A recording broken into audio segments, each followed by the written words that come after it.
Our next category today is going to be perpetual panels and plates. So they can be a very, very lucrative but also tricky business.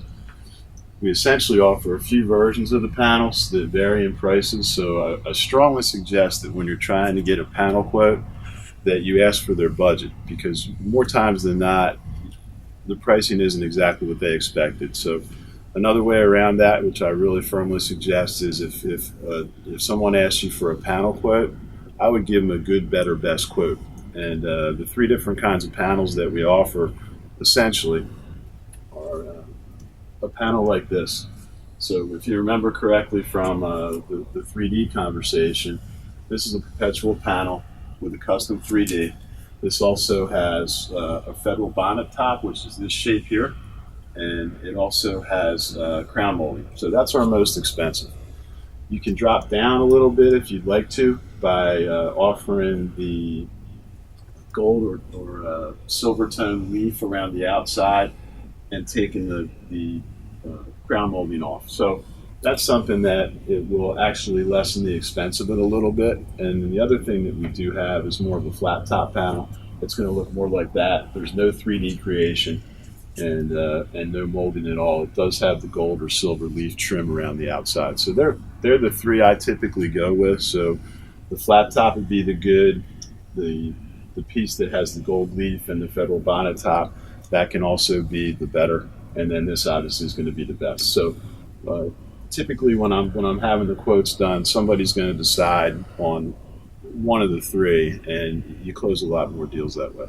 So that's something that I would really, really recommend. Also, another way that you can, if somebody really is on a budget, you can replace the brass plates on there with gold or silver tone plates. That dramatically lowers the price of the panel. So more often than not, I come in with a quote, and whoever asks for the quote goes to the board or goes to the GM of the club, and it's above the budget or the real budget that they have. So there's different ways that you can raise and lower the panel prices to get them to commit.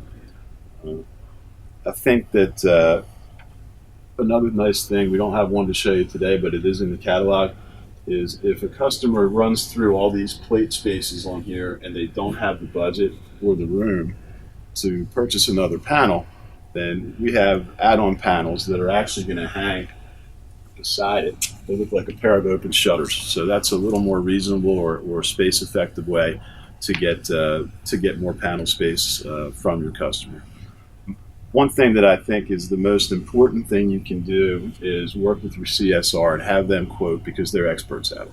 So don't put yourself in a position where you're quoting panels and then have your customer agree to it, and then you get the actual price and it's way off. So do yourself a favor, call Mercy, call Teresa, and have them get the quote for you, because that covers it. I also think that something that's a little bit overlooked is our locker tags and our plates. It's amazing how much income we derive and revenue we derive as a company from our plates every year.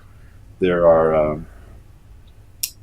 also the locker plates, I think, is kind of a neat opportunity, especially if somebody in your territory is redoing a locker room.